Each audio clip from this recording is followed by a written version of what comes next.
मैं तो उम्मती हूँ आशाए उमम कर दे मेरे आका नजरे करम। मैं तो उम्मती हूँ आशाए उमम कर दे मेरे आका नजरे करम। मैं तो बेसहारा हूँ दामन भी है खाली नबियों के नबी तेरे शान है निराला। আমরা এমন এক নবীর উম্মত আল্লাহ আমাদের সৃষ্টি করেছেন, আমরা কোনো আযাবের সম্মুখীন হই নাই। আগের জমানার পয়গম্বরগণের নবীর উম্মত সরাসরি ফল পেয়ে যেতেন এবং আযাবও পেয়ে যেতেন। এই জন্য বেশি বেশি শুকরিয়া আদায় করা। কি আমরা বেশি বেশি শুকরিয়া আদায় করতে পারবো না ইনশাআল্লাহ? আল্লাহ জাল্লা শানুহু ওয়া তাআলা আমাদেরকে বেশি বেশি শুকরিয়া আদায় করার তৌফিক দান করুক। সমস্ত কাজে বিসমিল্লাহ বলা। আমি সকালবেলা বাসা থেকে বের হচ্ছি, তখন বিসমিল্লাহির রহমানির রহিম বলে বের হওয়া। আমি যখন কাজে লেগে যাই, কাজের শুরুতে বিসমিল্লাহ বলা। আমি যেই জিনিসটা কাজ করি ওই জিনিস ছাড়ার আগে বিসমিল্লাহ বলা। আমি যখন দোকানের শাটার উত্তোলন করি তখন বিসমিল্লাহ বলা। তালা খোলার সময় বিসমিল্লাহ বলা, দোকানে ঢোকার সময় বিসমিল্লাহ বলা। এইরকম ভাবে সমস্ত কাজের শুরুতে বিসমিল্লাহ বলা। জামানার পয়গম্বর মুহাম্মদুর রাসূলুল্লাহ সাল্লাল্লাহু আলাইহি ওয়াসাল্লাম যখন মেরাজে যান, তখন শুনেন যদি কেউ বেশি পরিমাণে বিসমিল্লাহ বলে আল্লাহ জাল্লা শানুহু ওয়া তাআলা কাল কিয়ামতের ময়দানে তাকে হাউজে কাউসারের পানি পান করাইবেন। চিৎকার মেরে বলেন সুবহানাল্লাহ। এই জন্য আমার নবী মেরাজ থেকে এসে বেশি বেশি দোয়া করতেন, মালিক আমি কিন্তু বিসমিল্লাহ পড়া ভুলি নাই। আল্লাহ তুমি আমাকে হাউজে কাউসার থেকে বঞ্চিত করো না। কিন্তু তার আগে আল্লাহ জানিয়ে দিয়েছেন ইন্না আ'তাইনাকাল কাউসার। হে নবী আমি আল্লাহ আপনাকে হাউজে কাউসার দান করেছি। কত ভয় ছিল তাদের ভিতরে।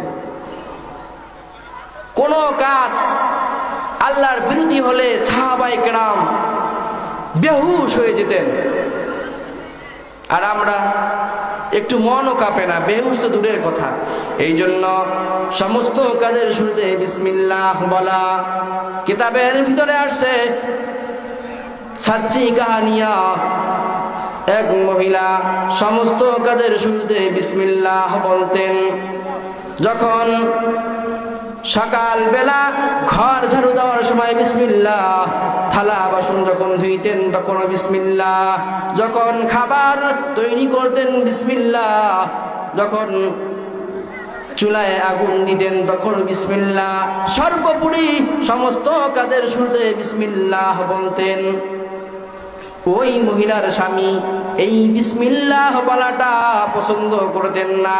এই জন্য স্বামী মনে মনে প্রতিজ্ঞা করলো কিভাবে তার মুখ থেকে বিসমিল্লাহ বলাটা দূর করা যায়। এই পরিকল্পনা সৃষ্টি করলেন। কিছুদিন যাওয়ার পরে ওই লোকটা একটি টাকার ব্যাগ এনে মহিলার কাছে দিয়ে বলে, বিবি গো এই টাকার ব্যাগটি রেখে দাও। ওই মহিলা টাকার ব্যাগটি নিয়ে আলমারির কাছে গেলেন। আলমারির উপর থেকে চাবিটা বিসমিল্লাহ বলে নিলেন। বিসমিল্লাহ বলে তালাটা খুললেন, বিসমিল্লাহ বলে দরজাটা খুললেন, বিসমিল্লাহ বলে টাকার ব্যাগটি আলমারির ভিতরে রেখে দিলেন।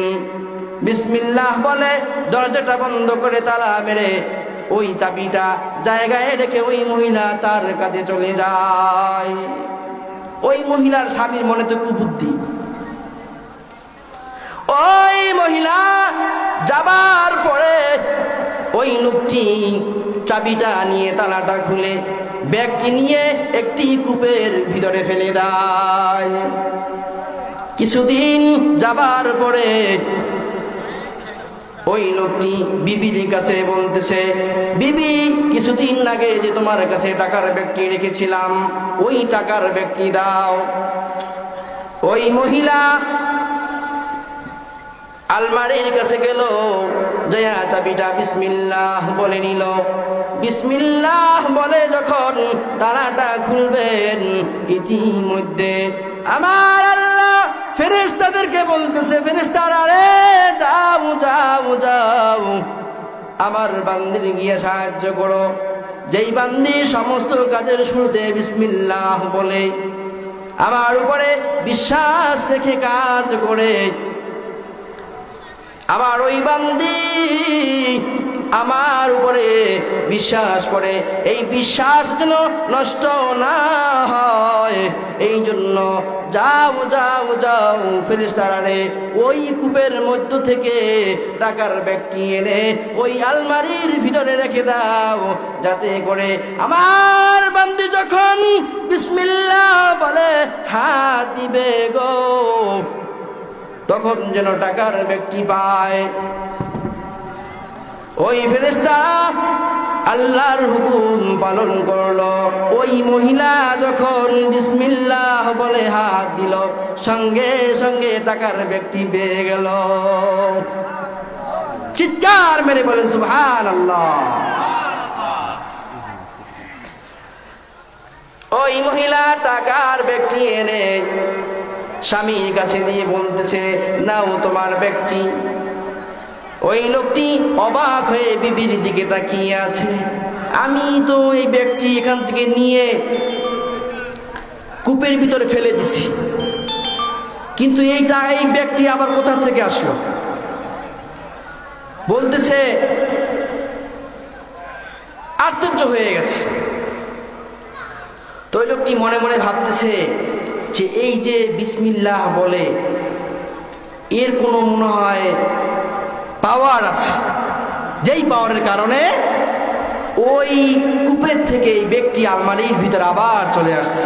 এই জন্য ওই লোকটি সঙ্গে সঙ্গে বলতেছে, বিবি গো, আমাকে ক্ষমা করে দাও, তুমি যে সমস্ত কাজের শুরুতে বিসমিল্লাহ বলো, এটা আমার পছন্দ না, এই পছন্দ না, এই জন্য আমি একটি ঘটনা সাজাইছিলাম ব্যক্তি দিয়ে। তুমি ব্যক্তি রেখে দেওয়ার পরে ওই ব্যক্তি আমি আলমারির ভিতর থেকে নিয়ে কূপের ভিতরে ফেলে দেই। কিছুদিন যাওয়ার পরে আজকে চাইলাম, কিন্তু কোথা থেকে কিভাবে আসলো আমি জানি না। তুমি মালিকের কাছে একটু দোয়া করো, আল্লাহ যেন আমাকে ক্ষমা করে দেয়। এই জন্য সমস্ত কাজের শুরুতে বিসমিল্লাহ বলা। আমরা কি সবাই নিয়ত করতে পারি না, এখন থেকে যে সমস্ত কাজ করব এইগুলি শুরুতে বিসমিল্লাহ বলবো? ইনশাআল্লাহ পারবো না? জোরে আওয়াজ করে বলেন, পারবো না? আল্লাহ জাল্লা শানহু ওয়া তাআলা আমাদেরকে বেশি বেশি পরিমাণে বিসমিল্লাহ বলার তৌফিক দান করুন। সকলে বলে আমিন।